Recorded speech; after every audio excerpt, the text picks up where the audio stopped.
आपको एक बात बताऊं, 2032 तक का समय ना बहुत खतरनाक है। 2032 तक का जो समय है वो बहुत बहुत बहुत डेंजरस है।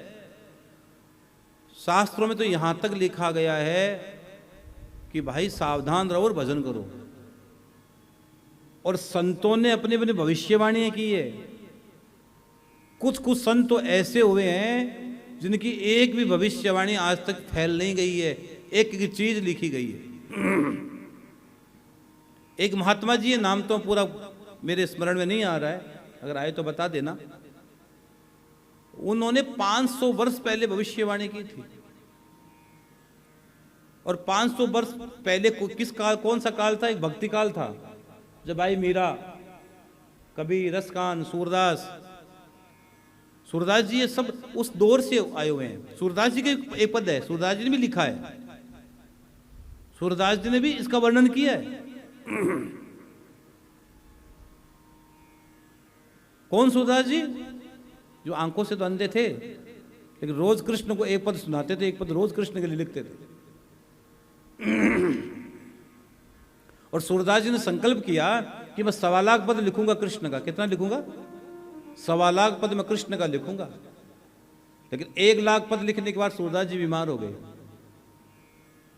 1 लाख पद लिखने के बाद सूरदास जी बीमार हो गए, तो 25,000 पद भगवान कृष्ण ने अपने हाथों से लिखा है।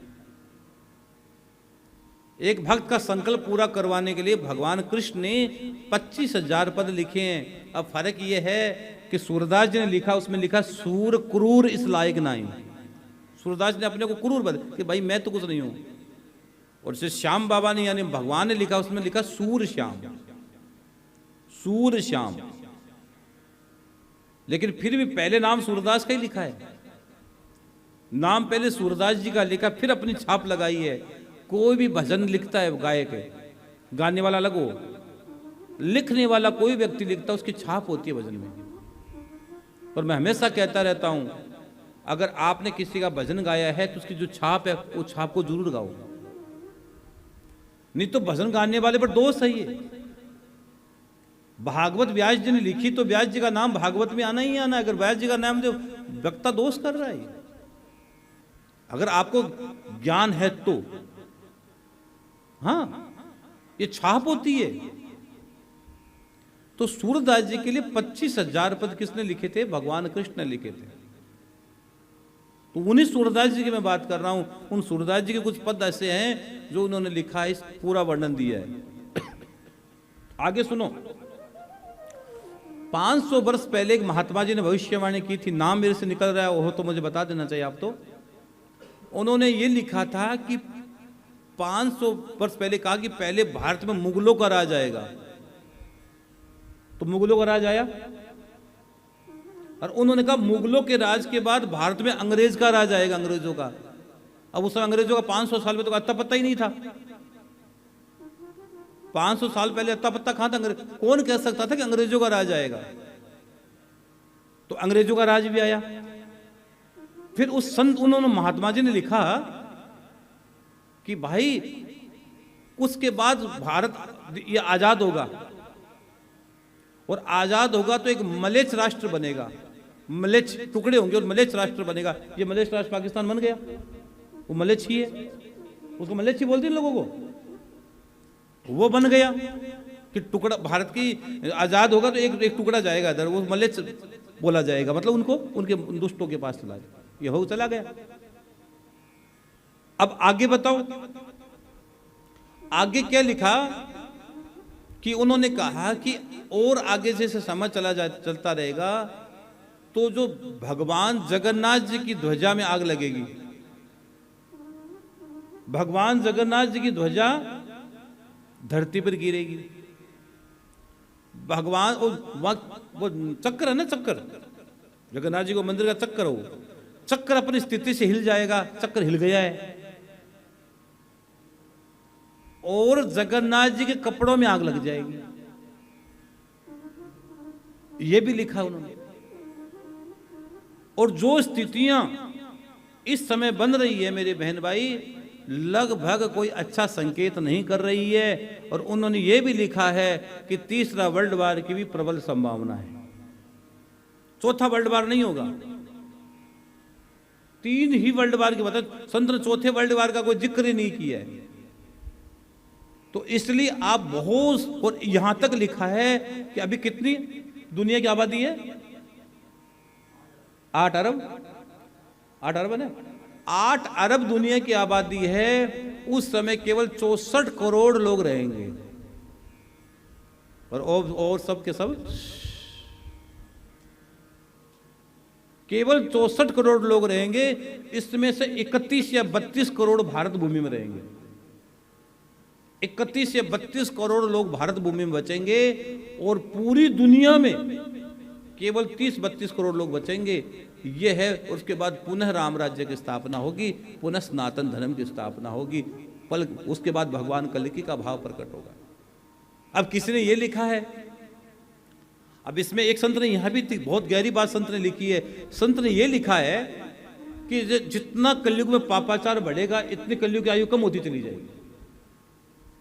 अब जितना ही पाप बढ़ रहा है ना कलयुग में, आप देख रहे हो हर चीज में, जितना कलयुग में पाप बढ़ता चला जाएगा, कलयुग की आयु अपने आप कम होती चली जाएगी। पाप के कारण कलयुग की आयु कम हो जाएगी।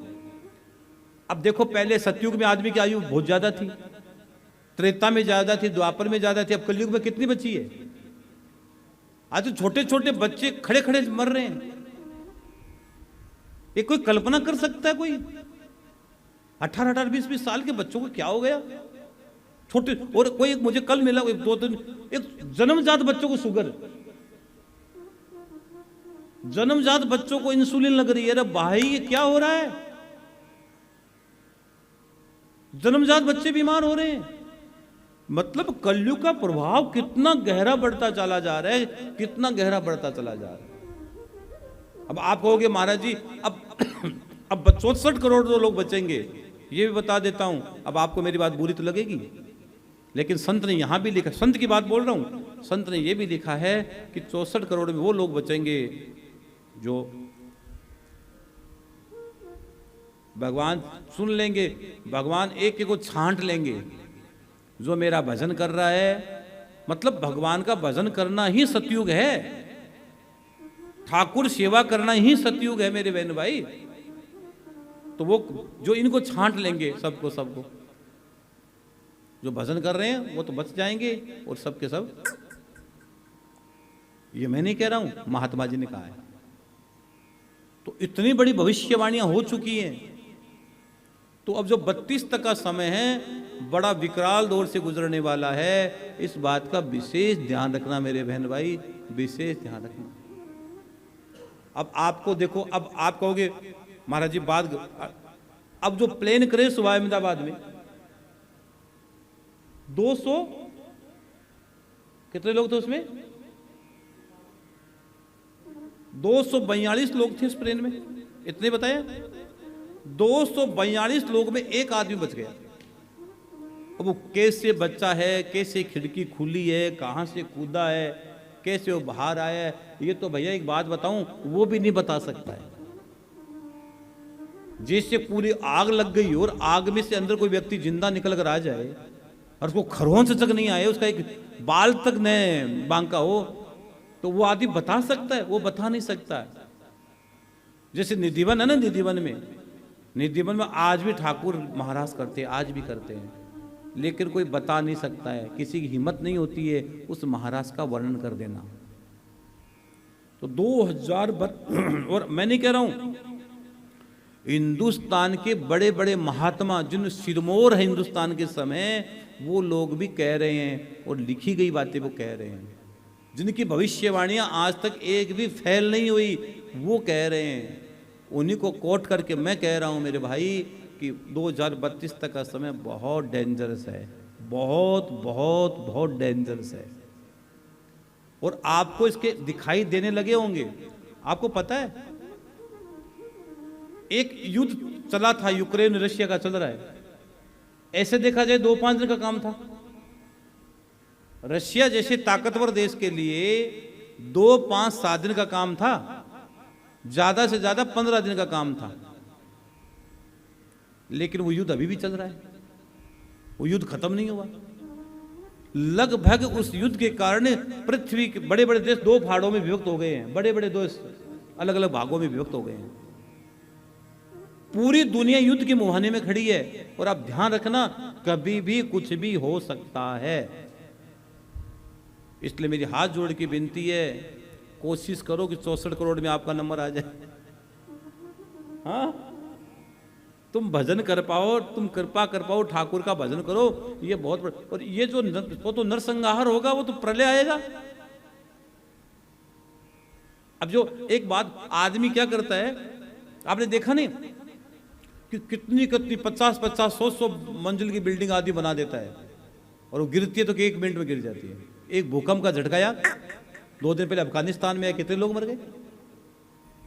और पृथ्वी को आप जितना हम विकास कर रहे हैं ना, इतना हम विनाश कर रहे हैं। जितना विकास हो रहा है अंदर से, उतना विनाश हो रहा है। इसलिए आपसे हम विनती कर रहे हैं मेरे भाई, भगवान का भजन करते रहो, करते रहो, करते रहो। कब सांसें निकल जाएगी कोई भरोसा नहीं है, कब तुम्हारी सांसें तुम्हें छोड़कर चली जाएगी कोई भरोसा नहीं है।